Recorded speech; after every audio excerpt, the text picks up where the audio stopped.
Vous écoutez Alger Chaîne 3, le journal. Le journal vous est présenté par Nesrine Dahmoun. Nesrine, bonsoir. Bonsoir Mohamed Jabbour, bonsoir à tous. Le président de la République, Abdelmajid Tebboune, chef suprême des forces armées, ministre de la Défense nationale, a présidé aujourd'hui une réunion du Conseil des ministres consacrée au secteur de la santé et de l'éducation. Et lors de cette réunion, les statuts particuliers des deux secteurs de la santé et de l'éducation ont été adoptés. Le chef de l'État qui a reçu aujourd'hui le ministre des Affaires étrangères du Cameroun, il a été question du renforcement des relations bilatérales. Lutte contre le terrorisme et le crime organisé des forces combinées de l'armée nationale populaire en coordination avec les éléments de la Sûreté nationale et des douanes dans la 4e région militaire à l'est d'Inamenas ont arrêté 6 trafiquants, 4 Algériens, 2 Maliens. Plus de 2 millions de comprimés de drogue ont été saisis lors de cette opération. La foire de la production nationale se déroule en ce moment à la Safex à Alger, un rendez-vous incontournable pour les producteurs algériens. Zoom ce soir sur les entreprises qui activent dans le domaine de l'énergie renouvelable. L'actualité internationale marquée par ces manifestations au Maroc, au 4e anniversaire de la normalisation des relations entre le royaume marocain et l'occupation. L'occupation qui intensifie ses bombardements sur l'hôpital Kamal Adouani dans la bande de Gaza, le nord de la région, est totalement détruit. On retourne chez nous avec cet appel de la protection civile, un appel à la prudence pour les habitants des régions montagneuses suite à l'importante chute de neige ces dernières 24 heures. Enfin, en sport football, le CRB humilié au Cairo Stadium, le club de Belouizdad battu par 6-1 par le Ahli du Caire. Je vous le disais en titre, le Conseil des ministres a approuvé ce dimanche lors d'une réunion présidée par le chef de l'État, Abdelmajid Tebboune, les projets de statut particulier des secteurs de l'éducation nationale et de la santé, ainsi que la promotion de 3 daïras et d'une commune au rang de circonscription administrative. Lors de cette réunion, les statuts particuliers des secteurs de l'éducation nationale et de la santé ont été approuvés, de même que la promotion de 3 daïras et d'une commune en circonscription administrative, gérée par un wali délégué. Il s'agit d'El Qantara dans la wilaya de Biskra, d'Aqsar el-Boukhari à Médéa, de Bir el-Atr à Tbessa ainsi que la commune de l'Arisha à Tlemcen. Le président de la République, Abdelmajid Tebboune, qui a reçu le ministre des Relations extérieures de la République du Cameroun. Une audience qui s'est déroulée en présence du directeur de cabinet auprès de la présidence de la République, Boualem Boualem, et du ministre des Affaires étrangères, Ahmed Attaf. Je vous propose d'écouter le chef de la diplomatie camerounaise suite à cette audience consacrée au renforcement des relations bilatérales. Nous sommes ici dans le cadre. نحن هنا في إطار زيارة عمل من أجل توطيد العلاقات بين الجزائر والكاميرون وكذا تعزيز التعاون الثنائي بين البلدين. الآن خرجت من لقاء جمعني بفخامة رئيس الجمهورية الجزائرية السيد عبدالمجيد تبون، وأعتبر هذا اللقاء شرفا وتقديرا لنا.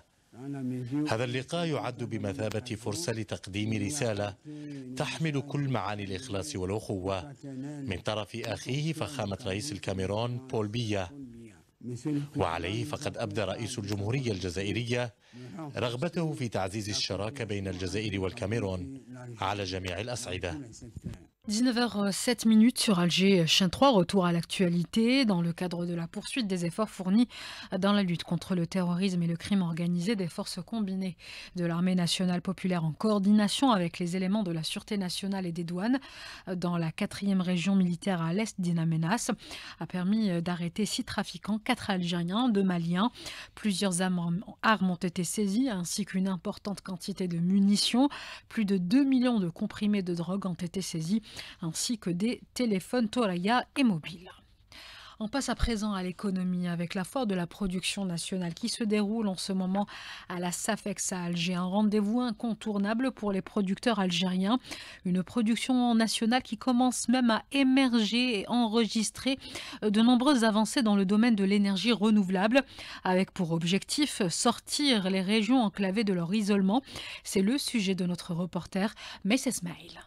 Le potentiel national en énergie renouvelable étant fortement dominé par le solaire, l'Algérie considère cette source d'énergie comme une opportunité stratégique pour son développement économique et social. Les premières centrales photovoltaïques réceptionnées par Sonelgaz en 2015 contribuent déjà à l'alimentation en électricité de plusieurs localités du Grand Sud algérien. Khalil Hadna, porte-parole du groupe. Sonelgaz dispose de 2 centrales pilotes en énergie renouvelable de différentes technologies, la ferme éolienne d'une puissance de 10,2 MW à et une ferme solaire photovoltaïque d'une puissance de 1,1 MW à Oued Nechwa Gharder. Pour consolider ces acquis, de nouveaux projets majeurs sont en cours, notamment la réalisation du projet de 3200 MW. Ça fait partie du grand projet du siècle, les 15 000 MW que Sonelgaz a été chargé par les pouvoirs publics pour la réalisation à horizon 2035. L'appel d'offres poursuit la réalisation de 21 centrales solaires photovoltaïques d'une puissance unitaire variant entre 80 et 220 MW. Les premières, c'est les 2000, puis les 1000 de l'ex-solaire. Ensuite, les 200 MW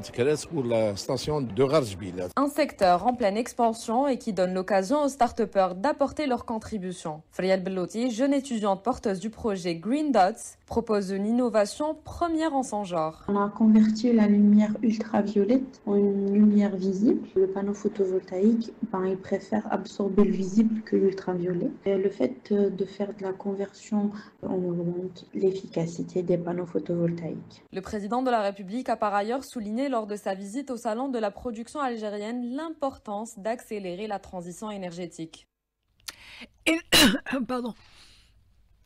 Et la commission nationale chargée du recensement de la production nationale a été installée ce dimanche. Elle débutera sa mission au mois de janvier prochain. Parlant à présent des exportations hors hydrocarbures, ce secteur a rencontré une nette progression grâce à un fonds mis en place pour soutenir les entreprises nationales qui ambitionnent d'aller vers l'exportation, en leur offrant notamment des facilitations sur le transport de leurs marchandises. Mais ce fonds peine à être flexible. Les détails avec Lim Bouradoum. Promouvoir les exportations hors hydrocarbures, un fonds spécial est mis à la disposition des acteurs économiques. Ces derniers souhaitent l'accélération de la mise en œuvre des avantages proposés par ce fonds. Toufir Hadkrel, président du cluster des fruits et légumes à l'export. C'est un fonds qui est destiné à financer 50% de la partie transport. Et donc, on attend toujours, moi personnellement, j'attends depuis 2022. Le fonds propose d'accompagner les opérateurs économiques à travers une étude de marché et assume une partie des charges financières, des retards accusés qui engendrent des pertes. Mourad Bouato, président d'Algéria Cluster et de Boissons Agro-Logistiques. Pour soutenir des efforts d'exportation, il faudrait que le FSPE soit efficace. Trouver des préfinancements avant l'exportation que, disons, financer 1 ou 2 années après avoir exporté, où justement l'entreprise perd justement de ce gain de compétitivité. Donc en d'autres termes, il faudrait assurer une flexibilité, une mise en œuvre pratique, tout en demandant bien sûr un contrôle ou bien a posteriori, et a posteriori demander toutes les justificatives comme les factures de transport. L'État s'engage à mettre fin aux entraves qui bloquent les opérateurs économiques dans leur démarche d'exportation. Le président de la République prend connaissance de leurs préoccupations en les associant régulièrement au dialogue économique. Numérisation de l'administration fiscale, plus de 330 millions de dinars ont été enregistrés via les plateformes en ligne de déclaration et de paiement. La directrice générale des impôts, Amel Abdellatif, était d'ailleurs l'invitée de ce matin. Elle était l'invitée de Neriman Mendil. La finalisation du programme infrastructurel est une condition pour finaliser le déploiement du système d'information de l'administration fiscale. Mais en parallèle, on a d'autres moyens de procéder aux déclarations en ligne et aux paiements en ligne qui sont des plateformes qu'on a développées et qui sont opérationnelles au niveau de nos recettes classiques. C'est la plateforme Moussahamatik. Donc j'invite tous les opérateurs à se rapprocher de l'administration fiscale pour avoir plus d'informations et pour émarger à ce dispositif de déclaration de paiement en ligne. En 4 mois, nous avons pu éditer 113 937 quittances avec un montant recouvré de 332,6 millions de dinars. Les entreprises nationales seront dispensées de pénalités si elles s'acquittent de leurs dettes fiscales avant la fin de cette année. L'actualité à l'étranger, marquée par ces manifestations organisées au Maroc contre la normalisation des relations avec l'occupation. Cela fait aujourd'hui 4 ans que le royaume marocain a signé des accords de normalisation avec l'entité sioniste. Malgré l'occupation et les crimes génocidaires commis en Palestine occupée, le peuple marocain qui refuse et dénonce cette décision prise contre sa volonté manifeste régulièrement contre cette normalisation et le renforcement des relations entre les deux occupations. C'est le sujet de Lies Terrini. Le Makhzen face à la contestation populaire contre le rapprochement avec Israël. Depuis la signature des accords de normalisation, les tensions ne cessent de croître au Maroc.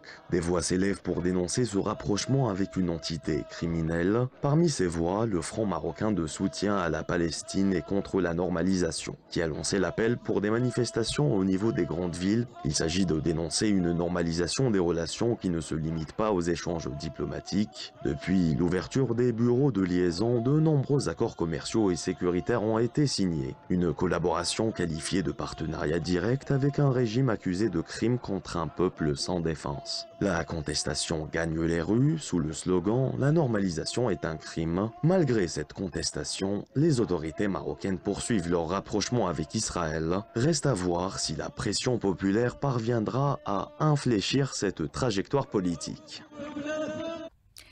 Et alors que le royaume marocain renforce ses relations avec l'occupation, cette dernière bombarde sans cesse Gaza et a ciblé l'hôpital Kamel Adouane au nord en exigeant son évacuation. Plus de 70% des habitations alentours ont été détruites, notamment le camp d'El Jabalia. Un point de la situation avec la journaliste palestinienne Arwa Achour. Elle a été contactée par Karim Abnour.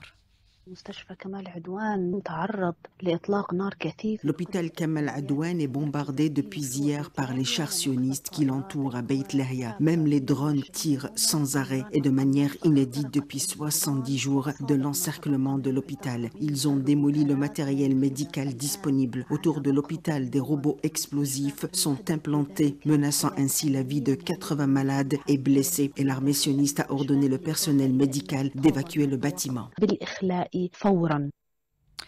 Et c'est dans ce climat international très tendu et instable que l'Algérie appelle à la stabilité et au renforcement des rangs avec ce hashtag Anama Biladi, je suis avec mon pays. Vous l'aurez remarqué, c'est un hashtag qui a fait le buzz ces derniers jours sur les réseaux sociaux, lancé par de nombreux internautes suite à la multiplication des fake news qui visent à créer la division.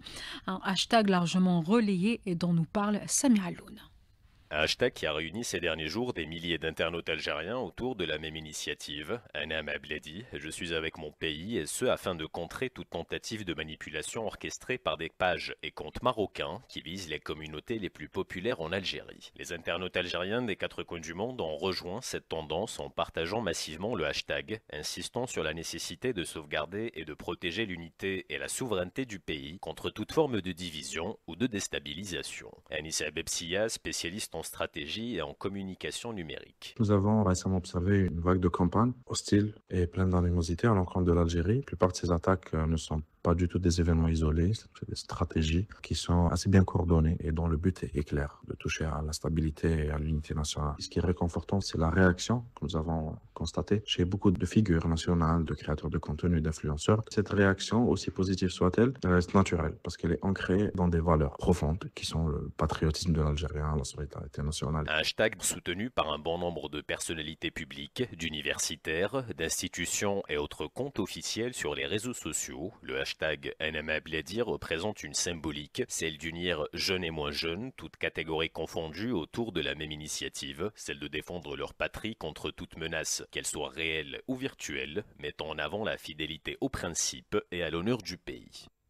Et en parlant de défendre la patrie, la révolution algérienne reste et restera un exemple de résistance pour les pays en lutte actuellement. L'association Les Amis de la Révolution, qui s'est réunie ce dimanche à Alger, a tenu à rappeler le devoir de mémoire qui doit forger l'identité algérienne. C'est le sujet de Sofia Boukercha. L'Algérie, fidèle à son histoire et à ses valeurs révolutionnaires, s'affirme comme un acteur engagé sur le plan national et international, œuvrant pour un ordre mondial fondé sur la justice et la paix. Laïd Biga, ministre des Moudjahidines. L'Algérie aujourd'hui, dirigée par le président de la République Abdelmajid Tebboune, puise dans ses principes profondément enracinés dans son histoire glorieuse et issue de sa révolution. Elle participe activement au processus de prise de décision internationale visant à renforcer la paix et la sécurité mondiale. Sa diplomatie s'efforce, en collaboration avec les autres nations partenaires, de promouvoir les principes sacrés énoncés dans les chartes des Nations Unies, notamment le droit des peuples à l'autodétermination, le renforcement des relations amicales entre les États à tous les niveaux, ainsi que la résolution pacifique des conflits. La deuxième session marque une étape historique dans le renforcement des valeurs et des principes portés par les amis de la Révolution, tout en témoignant de l'engagement continu à préserver la mémoire et à promouvoir les valeurs humaines. Nourdine Joudi, son président. Ce que le monde connaît aujourd'hui comme événements, défis et dangers a poussé l'Algérie à alerter sur les menaces réelles pesant sur les peuples vulnérables. Le président de la République a souligné à plusieurs reprises la nécessité de traiter ces situations et les menaces qui en découlent. Il appelle à s'engager fermement dans les principes de libération et à défendre la liberté des peuples. Cette démarche s'inscrit dans la continuité d'un engagement collectif pour transmettre aux générations futures les valeurs de liberté, de justice et de paix, tout en renforçant les liens d'amitié et de solidarité entre les peuples. La protection civile appelle ce soir à la prudence les habitants des régions montagneuses suite à l'importante chute de neige ces dernières 24 heures. Et puis des pluies parfois sous forme d'averses orageuses affecteront plusieurs wilayas de l'est du pays à partir de demain matin. Ce BMS placé en vigilance orange concerne les wilayas de Bjaya, Djidjil, Skikda, Hanaba, Tarf, le nord de Sétif, Mila, Constantine, Guelma et Soukaras. La météo en détail, c'est juste après ce journal avec Karim Abnour. Une dernière information sport-football. Le CRB humilié au Cairo Stadium. Il a été battu par 6-1 par le Ali du Caire. Il est 19h20 sur Algérie 3. C'est la fin de ce journal réalisé par Sid Ali Toubal, Krimo à la technique et puis au streaming Inès. Merci de nous avoir suivis. Ekram et non pas Inès, voilà, c'est corrigé. Et Mrim à la régie. Merci de nous avoir suivis. Tout de suite, la météo. Karim Abnour.